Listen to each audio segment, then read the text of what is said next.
Hey guys, what's up? So lately, for those of you that tend to watch a lot of my videos, you might know that I've been encountering a ton of Unaware Clefable on the ladder, and sometimes it's in really untimely situations to the point where I get a little maybe frustrated or just surprised by the presence of it. And sometimes when he seems like hyper offense, it actually gets a lot more troublesome than it could be otherwise, just because it's able to tank at something like a +2, Shadow Claw from my Aegis Slash, or a +1 Plasma Fist or Thunderbolt from my Zero Aura, or a boosted Pyro Ball or Zen Headbutt from my Cinderace, and it goes on and on and on. You could also wall things like Shell Smash Cloyster, Nasty Plot Tokus, sort of, but it's still gonna get flinched down, etc. I mean, you could go down to listening to your Bulk Up Conkeldurr because they don't run Facade, Dragon Dance Dragapult, Swords Dance Holucha, Swords Dance Como-O, Carmine Primarina, although you don't really beat that too well, Swords Dance Draken. Yeah, you could check all those things. I'm like, wow, that sounds great. Unaware Clef must be the best set, right? And that's where I and almost the entirety of the player base tends to disagree with this small portion of users using it, and I get why they're using it. And on some teams, it actually is appropriate, and those teams would mostly be stall teams because those teams have built-in support for things like status and hazard removal and longevity, so they can afford their Clefable to basically be a sacrificial lamb that's only geared towards checking and countering those specific things. However, it doesn't even necessarily keep those Pokemon in check with the Unaware set, which in my eyes probably is more likely to run Aromatherapy than something like Teleport, but it can of course run Teleport in last slot as well, just as an example. Just look like this. But the thing is that it still could potentially die to a Life Orber Magnet variant of Zero Aura, and Bisharp's Iron Head is going to still 2KO it or kill it even after a little hazards or a knockoff. Conkeldurr's Earthquake can still 2KO it. Cloyster just needs one flinch. Swords Dance Drill, I mean, it could potentially kill it after like Sand or hazards regardless. You're not doing well against Nasty Plot Gengar. Nasty Plot Hydreigon, you kind of can check a little better. Yeah, that's actually really cool. But with Stealth Rock up, you then turn Flash Cannon into a 2KO, and Kyurem Ice Beam into a 2KO. Tracheon, I mean, Stoner's still doing 80% and is living a Moonblast, etc. So, in a sense, you're good in a pinch in those specific scenarios, but you lose so much. Let's analyze what that so much is. There are Pokemon in metagame like Ferrothorn and Toxapex which can set up spikes, or toxic spikes, status, and all of a sudden, you're like, wait, what can absorb all those statuses? The burn from Toxapex's Scald, or the toxic from Toxapex / toxic spikes from Toxapex, or the toxic from Rotom Heat, the toxic from Hippowdon, or Como-O, Seismitoad even. Even Toxic Zero Aura used here and there nowadays. So yeah, and then you see the burns from Scalds from Toxapex, or Seismitoad, or Primarina. Beyond that, what can absorb the damage taken from spikes that's set up by Ferrothorn? Or even rare leads like Mew and even a Selgar, which sees some fringe users on the ladder nowadays, although I don't personally condone that, but that's beside the point. Or the best move in the game, arguably Stealth Rock, which you see on every single team and is going to be up a lot of the time, maybe even more often than not if you don't have the right defogger in any given matchup, which of course can be set by more than Ferrothorn, also by things like Hippowdon, Excadrill, Seismitoad, Jirachi, Como-O, even leads Terrakion and Mew. So it's like, wait a second, hold the hell up. Why is my Clefable taking damage from that all of a sudden? Why are these residuals, not only those, but also sandstorm damage, or hail damage if you're facing a Veil team? Why is it taking all this extra damage? Why all of a sudden are all of these things that are 3 kills being 2 kills?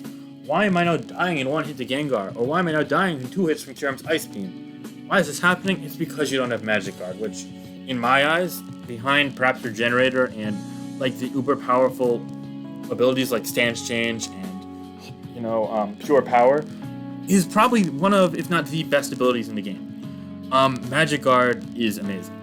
It enables Clefable to come in and soak, say, status from Toxapex or Leech from Ferrothorn and then pivot right out with Teleport. And that's what makes Clefable amazing. Not the fact that it's some unbreakable wall. It is a good wall, it has the mono fairy typing, which is great, and it has okay natural bulk. Not amazing. It's only 95, 73, 90, but good enough to where if you invest fully like this, you're able to check a substantial amount of Pokemon on one side of the spectrum. So, for example, Clef can soft check Kyurem and Hydreigon and Dragapult, and the list goes on. I mean, yeah, it's just a lot of important Pokemon in the metagame. But it can't do that if it's taking Stealth Rock, and Spikes, and Toxic, and Burn, and Sand damage, because all of a sudden, Now it has leftovers versus literally the entire world, which is going to outdamage leftovers. I hate to break it to you. Leftovers are great, but they're not world beaters. It's just giving you 6.25% each turn. So if you're taking 25% or 12.5% upon switching, and you're taking a knockoff, so all of a sudden that 6.25% is gone every turn. You're taking 12% from Toxic, or taking 6.25% from Burn, and 6.25% from Sand. It's just not going to add up to enough. And I just think because of that, Magic Guard Clef is what makes it S tier, what makes it the metagame defining Pokemon it is. And that set, I mean, for every one Unaware Clef in the metagame, at a high level, you probably see anywhere from 20 to 25 Magic Guard Clef, I'd say. So yeah, we're talking maybe 5, maybe even 7% of usage is Unaware Clef on these like really fringe, bulky teams that aren't as great in the metagame just because balanced teams tend to outlast all teams in this crazy world that we live in. I know, because Pressure, Corviknight, and Magic Guard Clef, and Regenerator, Toxapex, they all work on balance as well. So eventually the balance team with more muscle power can break through it, especially because it can just Wisp Patch a million times over.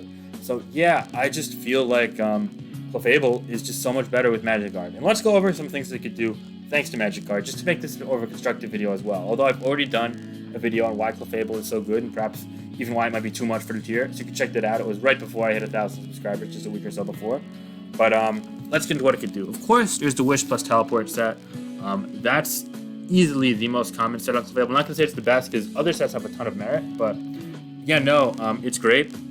But also, it can do some other things. And we've talked this set to death, and if you guys haven't seen my OU lives, then definitely check those out. I use it a ton there, and almost to a fault, to the point where many people are asking me, hey, you can use this a bit less, and I get it, of course. It does get boring after a while. But also, there's Life Orb Clefable, which is just amazing. And you can't run a Life Orb without Magic Guard, because all of a sudden you're taking 10% damage each turn, which just isn't worth it. You need to run, you can only run Calm Mind with Magic Guard pretty much this generation. And it enables this whole different spectrum of Clefable sets. And it's not only this spread, you could also see a bit faster or a bit physically bulkier with Life Orb. You could run Thunderbolt. You can even run Psychic if you want to hit Gengar from full and also get neutral damage against Dreadham Heat. The list goes on and on and on. And there are a lot of things you can do. Beyond that, you can also run a utility set, which is so much better with Magic Guard. Because all of a sudden you're still checking the Kyurem, you're still checking the Shadow Balls and the Hexes, you're still checking the Toxic uses, you're still coming into the Toxapex, but now you can knock them off and Thunder Wave them to set up for teammates like Hex Dragapult or Conkeldurr. And there are so many things that abuse things being slowed down and knocked off. So yeah, and Unaware, it definitely is like worthy of like mention. It does, it's viable for sure, but the residual damage in this metagame state, when residual damage is at an all-time high and peak in viability, it's really compromising Clef. So with things like Toxapex and Ferrothorn being as amazing as they are, naturally this Unaware Clefable is just going to be less effective than this, Magic Guard Clefable. So given all of that, I just want to say that in my opinion, a lot of the teams that we've been seeing on the ladder, and to the point where you guys have made a meme of it in the comments, which I completely understand, because when you see your dude getting upset or get a little unraveled because of that, you want to poke fun at them. That's the fun of this. We're all playing this game for the fun of it, and sometimes having fun while poking fun at someone else, and I know I'm saying the word fun a million times, holy shit, but sometimes that dynamic is cool, and I'm totally with it. I'm here for fun too, after all. But sometimes I feel those teams get a benefit more from Magic Guard, and I've had some people in the questions asking me why I feel that way, because when you're looking at raw checking and countering, Unaware actually looks great on paper, but once you look through, you break through the mold, and you see all these little things that Magic Guard helps with, and what makes Magic Guard so beneficial, all of a sudden, it kind of comes clearer. And I wanted to make that clear, not only to all of my subscribers, but also just to newer players in general. And this is not me saying, oh look, I'm big Smogon Mod cheerleader, please listen to me, subscribe to my line of play, follow me. No, I actually love it when people break the mold and find out their own ways to make teams and cores and Pokemon work in unique fashions. That's how our metagames evolve. That's how the ladder becomes a lot more fun, not to mention tournaments. And I think that continuously pushing to evolve the metagame and challenging the norms, even questioning the norms, is great. And that's why sometimes using things like Unaware Clefable, or even more importantly, fringe Pokemon like I've been using my lives, or hey, let's use Necrozma. Yeah, ABR just did that, and look what it did in Smog Tour Finals. It won him the game with the Combine sets. It's really cool. Or hey, let's use Barraskewda on Rain. It's really fast, and you could run Adamant with Choice Band, 123 attack. It's really cool. And doing things like that, they create different cores, different ideas, which then creates different reactions to them, and that sets the metagame kind of off on this really cool, adaptive, reactive kind of path forward. And that's what I love, metagaming like that. That's really cool. But sometimes there are norms that are established for really justified reasons. And in my opinion, again, this is just me, you guys are totally entitled to feel differently. And you know what? I encourage you guys to do so, really. Magic Guard Clefable is the norm. It is the best thing. It's the bread and butter of SSOU. And it's something that a lot of teams are going to use. And in fact, it's something that arguably is broken. Something that may very well get voted on as a suspect later on after DLC. Something that we should be paying close attention to moving forward because it is just that good.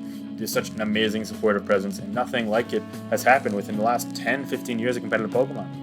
And before then, I mean, even things that were this like dominating, no usual, like Snorlax and GXC, or Tyranitar and ADV, or, you know, a whole slew of things in RBY, because the tier really only has like 10, 15, 20 Pokemon.